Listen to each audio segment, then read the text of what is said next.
Amelie reaches up on her toes to light the very last candle along the wall. She borrows the flame from one that is already burning, careful not to let it spill. The wick catches with a tiny sigh. One by one, the shadows loosen their grip on the shelves. The library doesn't look so enormous anymore, just tall and dusty, and a little less grumpy. Candlelight gathers in warm puddles across the floor and stretches lazily over the spines of old books. Even the cobwebs look softer now, like lace instead of traps. Amelie steps back and folds her hands behind her back, inspecting her work like a very serious architect. She takes a slow breath. It smells like wax and paper and something old but patient. For the first time since she arrives, the library feels almost cozy. She allows herself a small, proud smile, not a big one, just enough. Oh dear. Abram struts over, though it is more of a lazy glide than a strut. He releases a wide, unapologetic yawn, showing just enough fang to be dramatic about it. You must be planning on staying a while, the way you're trying to make this wretched place more homely. He hops onto the table so he can meet her at a more respectable conversational height. His tail curls neatly around his paws, like punctuation. "It's a wonder the torches haven't gone out," he adds, glancing toward the walls. "All these months, years, moments, perhaps." He squints thoughtfully.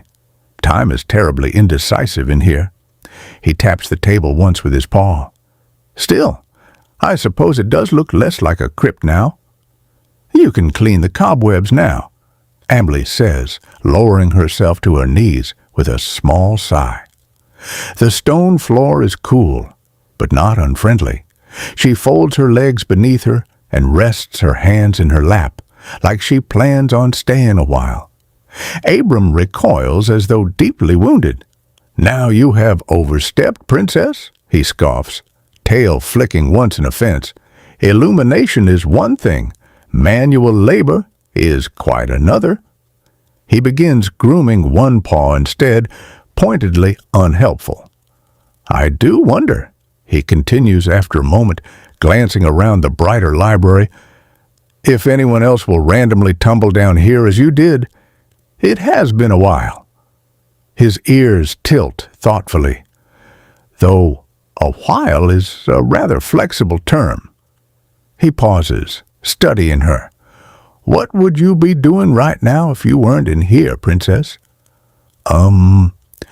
Amelie crosses her arms loosely, eyes drifting toward the shelves instead of him. She hasn't even thought about leaving. The idea feels distant, like a place she once visited but can't quite remember how to return to. Probably safer in here than out there. She shrugs one shoulder. "I don't know," she says quietly, and she realizes she means it. Surely something better than cleaning cobwebs. What terribly important mischief do children get up to nowadays? Abram tilts his head thoughtfully. Ding-dong ditching feels dreadfully outdated. And then her eyes light up. She gasps softly and digs into her bag, fingers scrambling until they find the familiar plastic shape. She pulls out her nightlight like she's discovered buried treasure. "See?" she says, a little triumphant. She gives it a shake. The bulb flickers. Once, twice. It hums weakly, like it's tired. The glow sputters, struggling, not quite ready to give up, but not confident either. Amelie steadies it in her hand. Her hand trembles. The light flickers again. For a strange second, it feels as though both of them are doing the same thing, fighting to stay. The glow fades thinner. Her fingers feel lighter, less certain, as if the edges of them aren't fully agreed upon. She swallows. The night light dims to a fragile pulse, and her hand keeps shaking. Does it hurt at all? What? Amelie quickly tucks the nightlight back into her bag as if it might be embarrassed. "Oh, I don't know, the light," Abram says dryly, lifting his chin. Then he raises his voice. "Your arm, of course, silly." Oh, I don't know." She tilts her head and studies it like it belongs to someone else. Abram squints at her. "That may simply be your answer to every inquiry I ever pose." "I don't know." He clears his throat theatrically. "I could replicate our entire relationship with a one-button soundboard." He makes a soft click noise with his tongue. "I don't know." She doesn't laugh, because she isn't lying. She looks down at her arm again. It doesn't ache. It doesn't throb. It doesn't burn. It just feels wrong, like it's asleep, like it's breaking, like it is hurting more than she thinks anything should be allowed to hurt, only without the pain itself. "What possessed you to do this in the first place, Princess?" Amelie looks at the nearest candle. The flame wiggles gently, minding its own business. She tilts her head, and her cheeks warm just a little. "I like lights," she says softly, a small smirk tugging at her mouth. Abram blinks at her. "That's it?"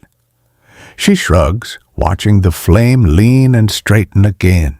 She thinks of the fairy, the elegant shimmer of it, how it glowed like it knew something important. She thinks of her nightlight and all the nights it has kept the dark from feeling too big. She thinks of her mother's eyes, the way they would shine when she smiled, like someone had lit 2 small lanterns just for her. "They're pretty," Amelie says, quieter now. The candle flickers.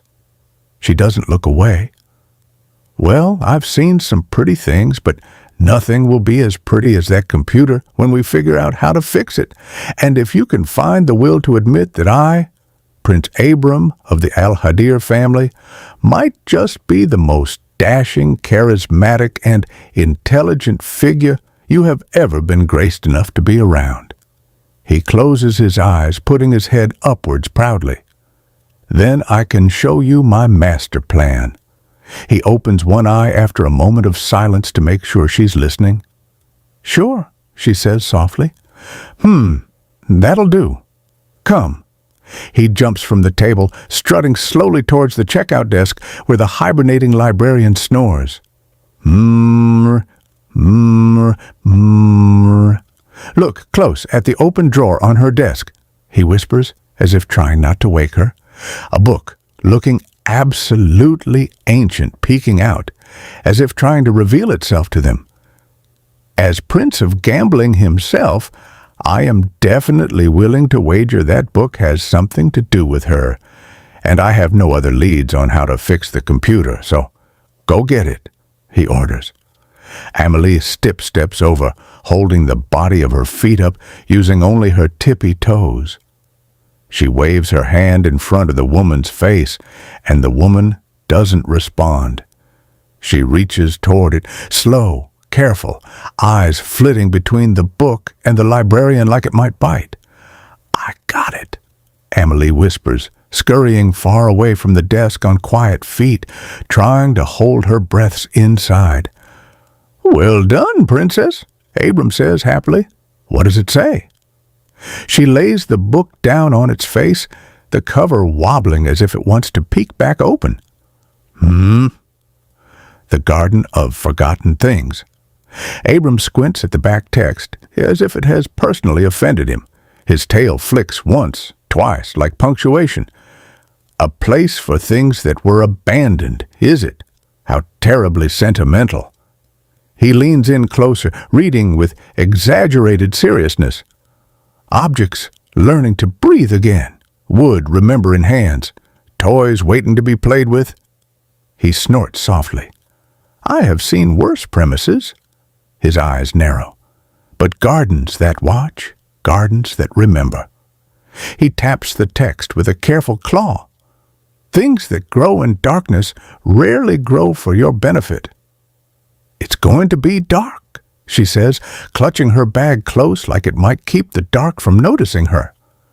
And tragically, Abram sighs, tail swishing with theatrical misery, I did not evolve the catly superpower of night vision, another cruel nerf by the library's balancing team. They refuse to let me be too powerful.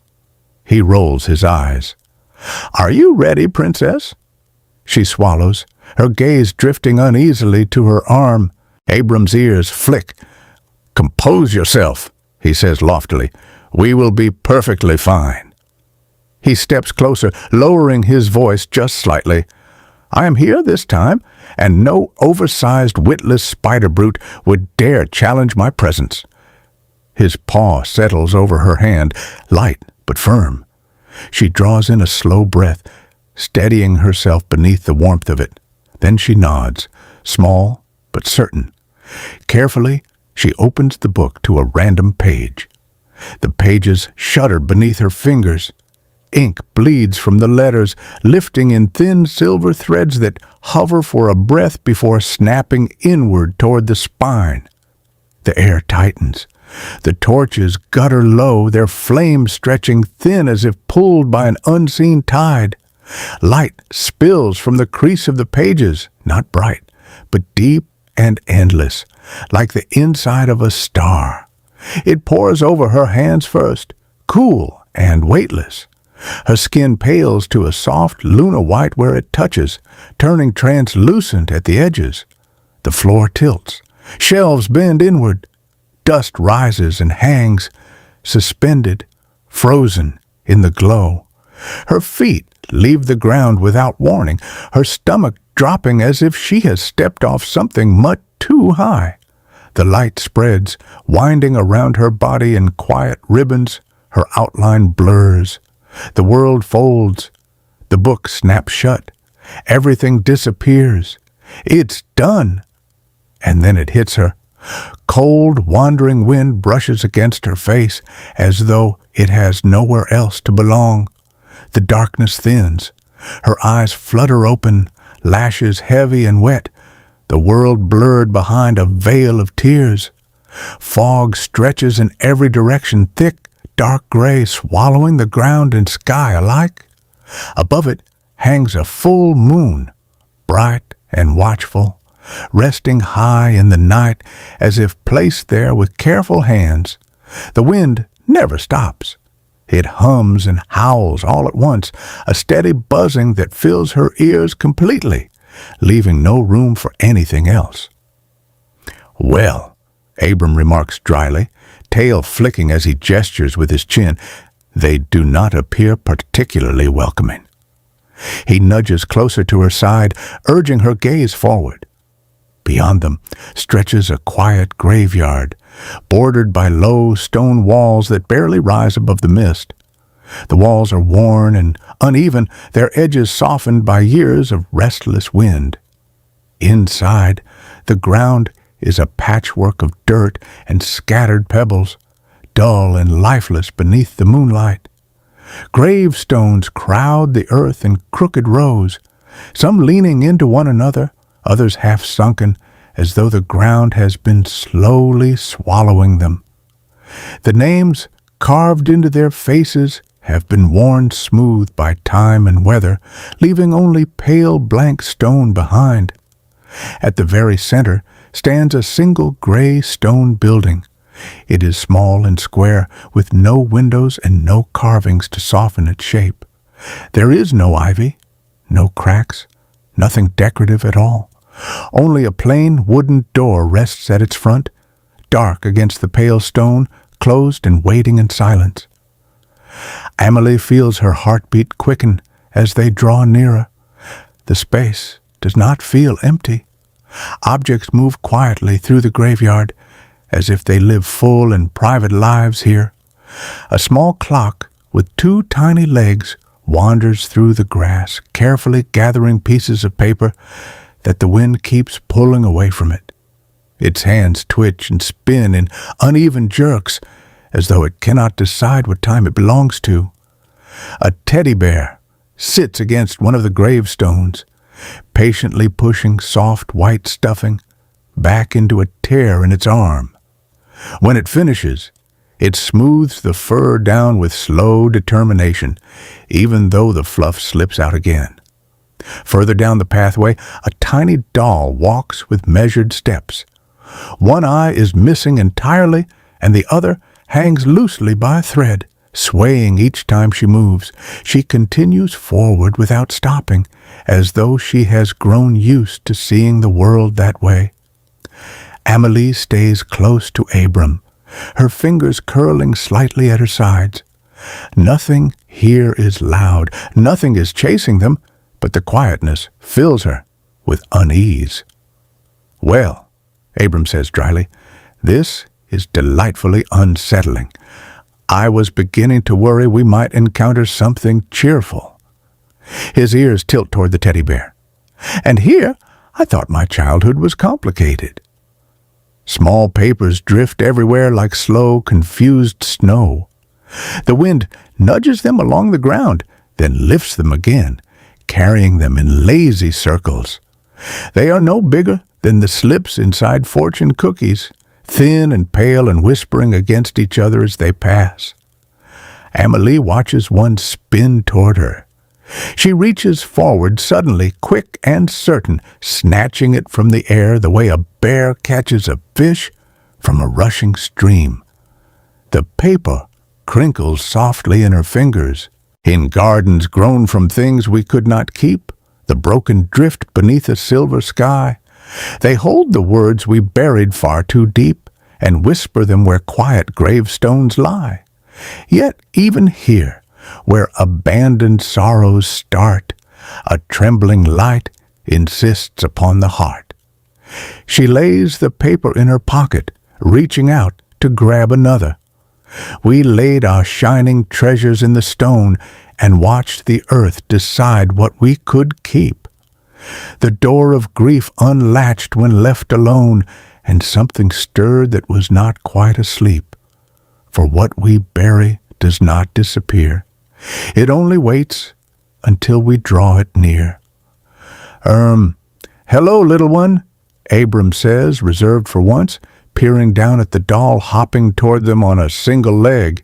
The doll is terribly disheveled. Both eyes are gone. No hair.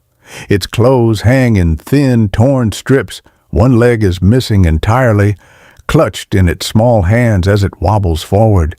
It stops at Amelie's feet and tilts its head up at her, sightless. Slowly, carefully, it lifts the fallen leg above its head, offering it the way someone might offer a bouquet. Amelie lowers herself to the ground. Her knees press into the damp earth. With shaky fingers she accepts the leg. The doll drops into a quiet seated position, waiting, watching her without eyes. "Do be careful, princess," Abram mutters, glancing over his shoulder as if something worse might be approaching. "It may bite, or worse, adopt you." Amelie turns the leg gently, lining it up the way she thinks it used to be. She presses it into place and twists until it feels right. There is a soft click. The doll stands. It tests its weight. Then it does a small, proud spin. After a moment, it walks back to her and places a tiny hand against the toe of her shoe. Not grabbing, just resting there. Then, with a little more spring in its step, it retreats into the drifting fog, disappearing between the gravestones like it had always belonged there. They enter into the walls of the graveyard. The rocks that were everywhere in the dirt are now gone, replaced by a variety of objects, some of which feeling oddly familiar. A wallet, half submerged in mud, sticks out of the mood, slips of cash from some foreign country to her visible. A wedding ring sits on top of a dirt mound, Abram's eye lingering on the shine it has, even without any light hitting it. "Wedding rings?" he says, as if the words taste strange. "Tiny circles of metal, very dramatic. Excellent at sitting there and reminding you of things you can't have any more." He looks away, ears twitching. Not their fault, of course. Objects are annoyingly good at surviving. Amelie hears it then. A faint noise separate from the wind. A small jingle, soft and elegant, like something that used to dance but forgot half the steps. It rings out from somewhere in the mud, broken and uneven, missing beats or pitched wrong as if the music itself is tired. She turns her head and listens. The sound tugs at her, quiet and insistent. Not loud, not scary, just there. A tiny call buried beneath the graveyard stillness. Step by step, she follows it. Each footfall sinks slightly into the earth. Each moment, the jingle draws nearer, though she cannot yet see what makes it. It feels like a memory, almost. Something she should recognize, but cannot quite reach. She falls to her knees, the soil hiding under her fingernails as she tosses the dirt aside. Then she can feel it, a small wooden box releasing a jingle from inside. Half of a ballerina sits on top, her legs being the only surviving part. The turnkey piece shakes back and forth as if it's jammed, permanently resetting the song to keep playing. Amelie closes her eyes as she listens to the song, swearing she has heard this play before. La la, la, la, la, la, la, da, la, de, do. She flicks it open, seeing a silver necklace with a cute tiara pendant inside. She picks it out, feeling as if it had been the object making noise the entire time. She puts it on herself, the metal cool for a moment before warming against her skin. It feels completely clean and happy, a tiny bright thing in this barren place, like it belongs, even when nothing else does. Clink, tang, smash! Amelie jumps at each noise. Her heart beats faster and faster as she looks toward where it came from. Tung, dink, smash! A larger brown clock than the last is slamming its face into a big tree in the distance. Wood bursts away in small splintered pieces, shooting out like tiny arrows before landing on the ground. Gears fly off and spin through the air. The clock grows less and less like a clock, bending and breaking until it tips over and becomes just another log lying still in the grass. Amelie shakes, seeing the aftermath of the scene, clutching onto her new necklace. Abram clears his throat, jabbing her side with his claw to get her to look away. Why did he do that? Amelie looks at Abram, her voice trembling. Abram closes his eyes, nodding his head. Amelie looks into the distance. A ghostly pale boy stands at the corner of the graveyard, watching her with eyes that feel sharp, even though he does not move. He stares daggers in her direction, silent and still. She lowers her shoulders. Her gut drops, small and uneasy. She wishes she could hide, make herself small, and vanish from his sight. But she knows that hiding will not change anything. She might be here to speak to him. He is shirtless, his body covered in red scratches, the marks crisscrossing his pale white-bluish skin like tiny roads. His black shorts are soaked and filthy, clinging to him as if they have been wet for a very long time. He has very short black hair. His eyes look just like hers did in the painting, completely black and solid, not moving, but tracking her all the same. They took mine from me. Don't let them have yours. He speaks, his voice normal and soft, but echoing. Wear your heart only inside of your chest. If you show it, they will crush it. He points to her left, and she looks over, seeing the gray building in its path. What? She starts to speak, trailing back to him, but the wall now sits vacant. Well, princess, Abram shakes himself as if trying to fling the feeling of the graveyard out of his fur. His ears twitch, his tail giving a small irritated flick. I would very much like to leave this place, so let us get whatever dreadful business we must do inside that building over with." He scoffs, trying to sound unconcerned, but the way he glances at the gray building says he feels it too. They reach the wooden door, and Amelie feels chills. Goosebumps rise along her arms and legs, tiny bumps like the air itself is watching. The door is made of dark hardwood, a deep hickory brown that looks older than anything else in the graveyard. There is no doorknob. She pushes, and it does not move. Instead, there is a knocker in the center. It is shaped like a face, eyes, and a mouth blended together in something between human and lion. The eyes look back at her, still and waiting, as if noticing that she has arrived. The lion spits the ring that was in its mouth out, and it clangs loudly when it strikes the ground. "Do not touch me," he says, his deep voice carrying a weight that makes the air feel heavier. "Well, Dorman, we need to get inside this instant," Abram begins. "No," the door guardian booms. "Why not?" Amelie asks softly.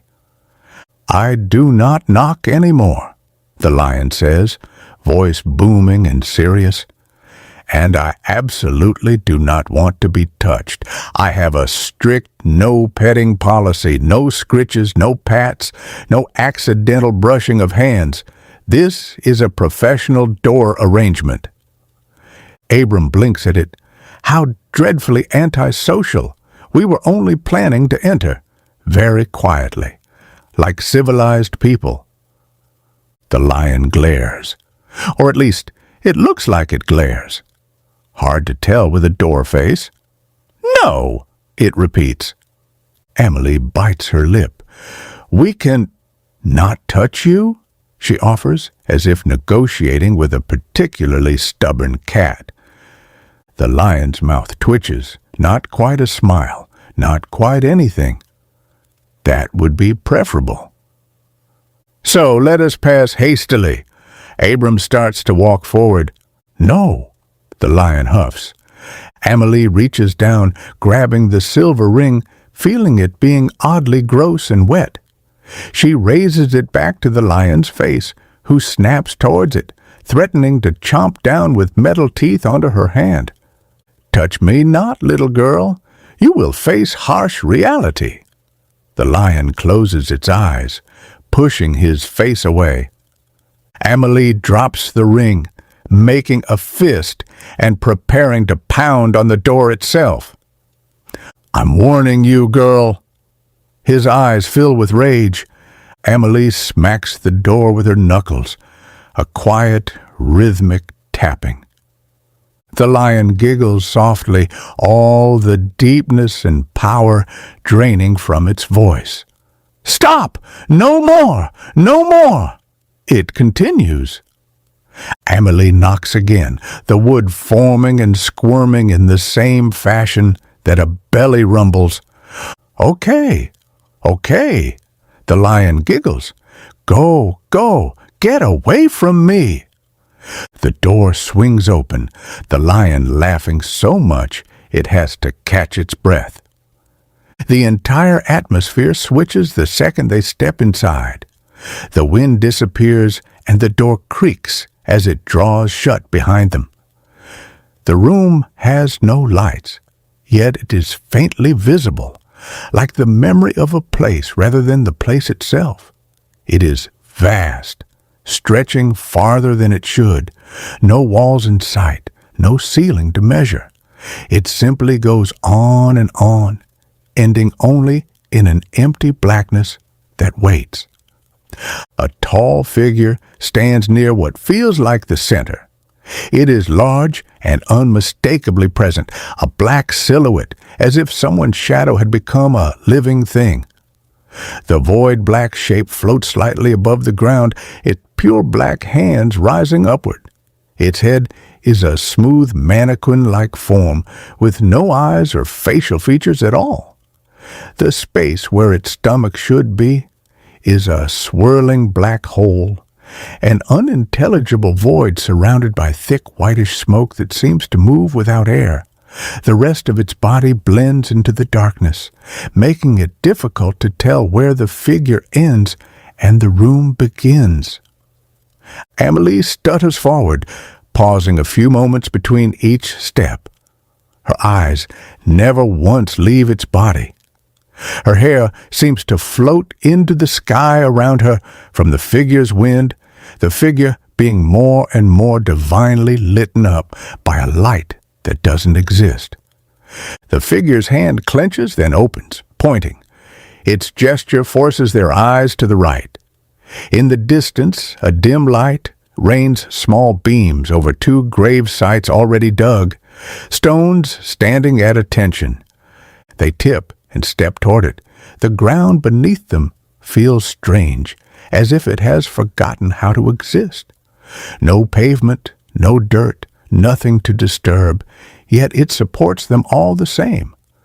The figure vibrates with a low, constant noise, a sound that seems to exist in the space between breaths. It does not move. Its head remains turned away, refusing even the suggestion of acknowledgement. The hand holds steady, still pointing at the graves. The holes are perfectly rectangular, neat and waiting. No dirt lies beside them, no coffins rest within. Yet they are there, undeniable. Stones in pristine condition mark each site. The names engraved upon them are clear and impossible. Amelie Gardner, Abram al-Hadir. Amelie breathes in. The voice around her shatters and echoes, not from walls, but from somewhere inside her head. She blinks and looks again. Her name remains. Half buried in the strange foundation of the floor lies a note, identical to the scattered papers they found outside. It waits. In graves, we lay the things we cannot keep. Names etched in stone, yet life still moves ahead. To hold too tight is only more to weep. Some paths must end, so newer ones are tread. The notes we leave, the echoes we release, become the soil where different seeds may grow. Let sorrow rest, let quiet bring its peace, and step toward what we still may come to know. To let go is not loss, but room to start. A gentle space for healing in the heart. Amelie's necklace rises from her skin, floating a few inches from her neck. The tiara is no longer recognizable, glowing bright blue in the darkness as if it remembers being something important. She takes a deep breath, but her lungs do not inflate. The air does not fill her. She blinks, but the blackness behind her eyelids offers no comfort. It is the same as opening her eyes. She looks to her right. The second gravesite is gone. The stone with Abram's name is no longer there. His presence is gone with it, leaving her alone. She turns. The figure is gone as well. The vast black walls that had surrounded them are no longer vast. They have closed in, near and heavy. It is just her and the whole. Let sorrow rest. She falls to her knees, closing her eyes, repeating it to herself. Let sorrow rest, she says, the final word hanging on to her ears, repeating, ringing, fighting to stay with her. She feels a hand lay on her head, petting her, ruffling her hair. It's so warm, it's so soft, it's so light. She pushes her head up at it. It'll be okay.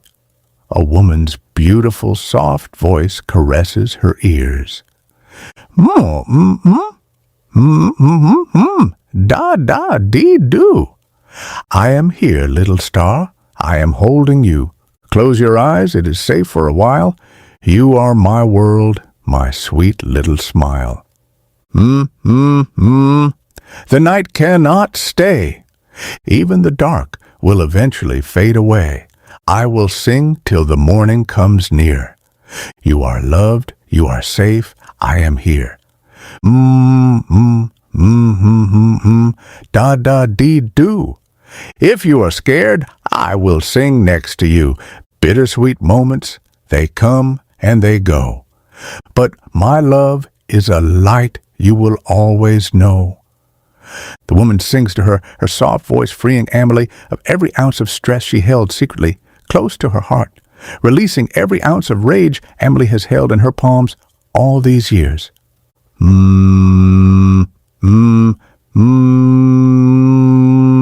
Da-da-dee-doo. Little hands, little heart, I am proud of you. You will stumble, you might fall, that is fine. I will help you back up every time. Like a flower you grow. Slow at first, then stronger, you know. Tiny petals reaching up to the sky. You are brave. You can try. You can try. Da-da-dee-do. Even when I am gone, I am part of you. Not in shadows, not in tears, but in love. Like a star that still watches from above. So rest for a while. Dream sweet dreams with a small little smile. I will sing till the world feels right. You are my moon. You are my light. She knows this voice. She loves this voice. She misses this voice. She feels tears cloud up in her eyes, but they quickly leave, coming again right after, a river of water rolling down her cheek. She sobs, her cries leaving her body like a frog croaking, her body shaking, each breath fighting to stay out, her chest hurting as she feels mascara run down her cheek. She doesn't open her eyes yet, but she feels her leg. She clutches on, hugging it, holding it close, never wanting to let go. Shh. The voice continues, the soft hand wiping her cheeks from the wet. Da-da-dee-doo. Fate is a thread that connects me to you. Not always close, not always near, but love is a song that lingers here. We part and we grow. The river will carry us where we must go. I cannot hold you, yet you are mine, woven together beyond all time. So go, little star. The world is wide, and you will go far. I will smile, though it aches like the sea. You were always a part of me. The voice trails off, leaving her in pure silence. Princess? Abram's voice fights to reach her. It is choppy and foggy, distant, like sound trying to cross a long space. I dare say that is not a place to rest, not with this lawless creature behind us. She blinks. Reality seems to return, slow and uncertain. She feels the void foundation beneath her, though feeling it is strange because she does not feel much at all. Dizzy, unsteady, her body struggles to remember how to stand properly. "Oh dear," the figure says. Its voice is calm and almost polite. "I am glad you have awakened. It has been too long. I have already solved the riddle myself." I'm sorry." She wipes her eyes. "Skip the pleasantries. We've been here too long. I now know that sleeping in the grave is not the solution, and so we must brainstorm." It seems he had lied earlier. She sits down Indian style, taking a deep breath. The vast emptiness of this place isn't so bad. The figure in the center no longer points, but he isn't threatening them. He sits there, maybe holding this place together, or maybe even being part of it.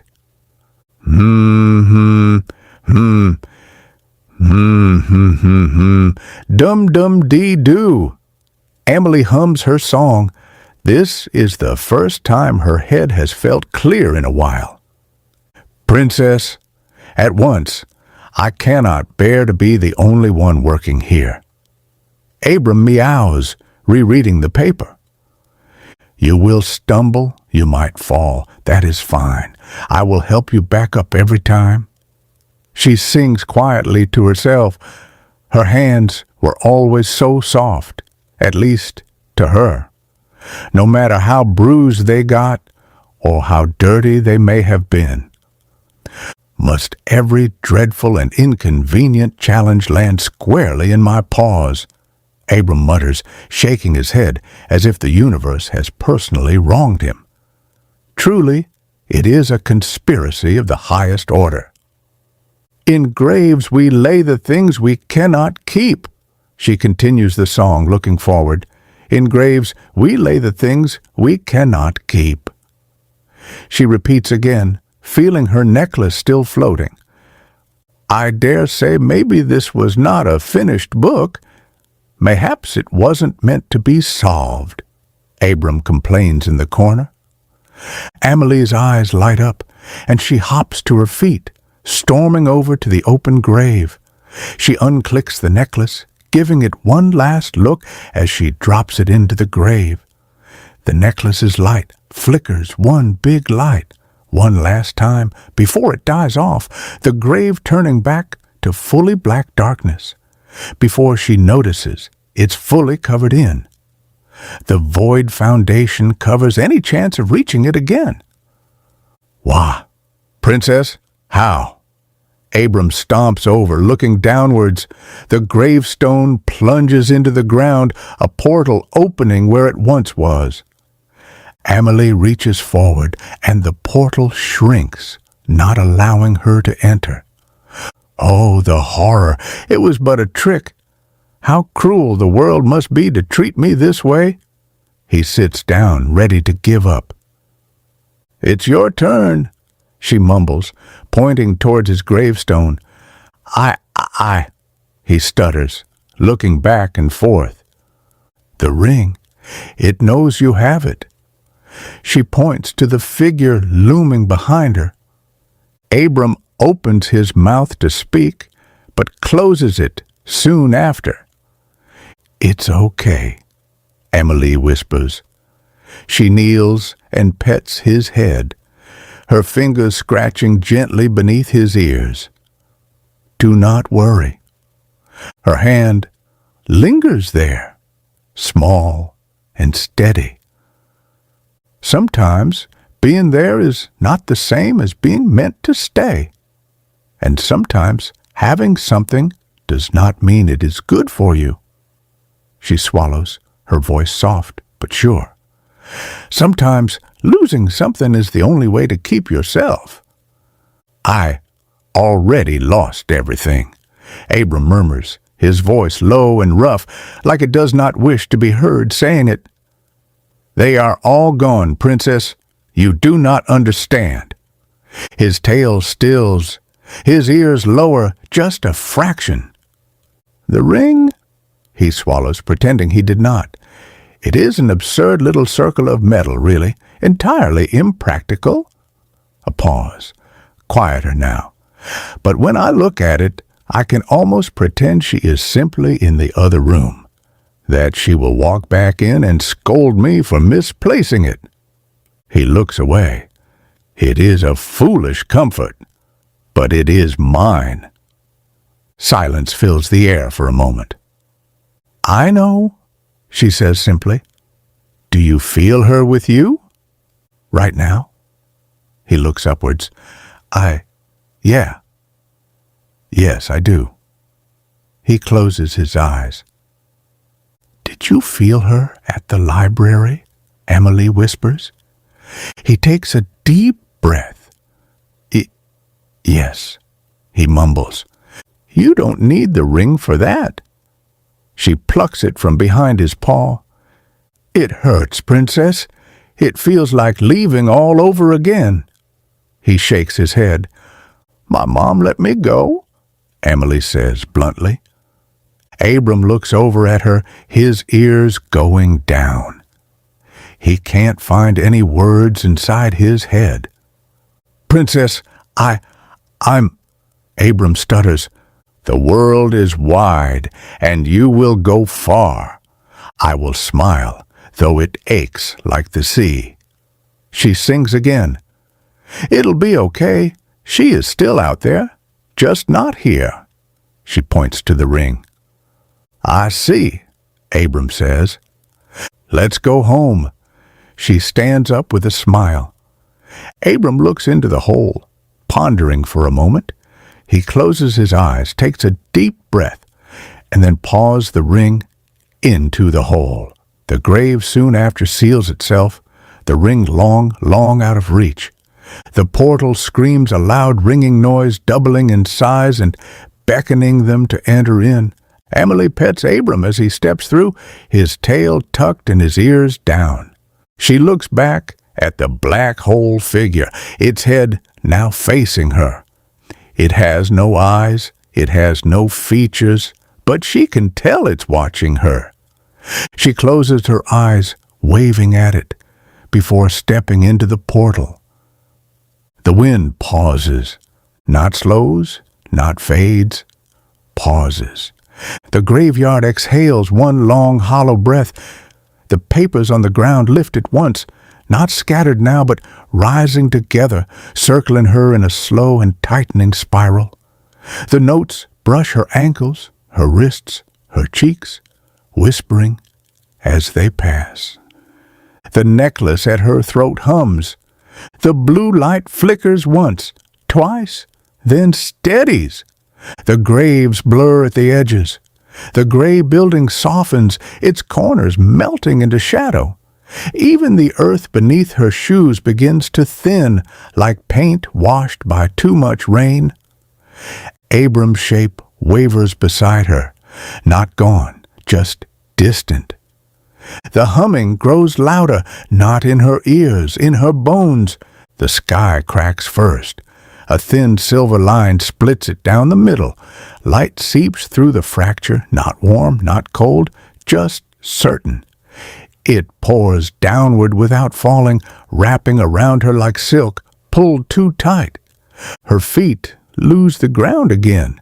The graveyard folds inward, neat and deliberate, like a page being turned. The trees flatten. The stones smear into streaks of gray. The air peels away in layers.